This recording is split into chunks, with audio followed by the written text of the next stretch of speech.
Okay, now it's time to clean up. Teachers need to clean the sedimentation tank by pouring the remaining contents through a strainer over a sink to collect the solids. Throw solids in the trash. Clean the tank with soap and water.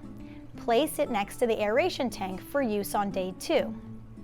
Last, we need to prepare for day 2 of the lab.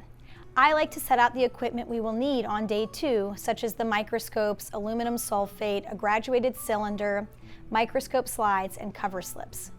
Also, you will want to display the microorganism poster for student reference.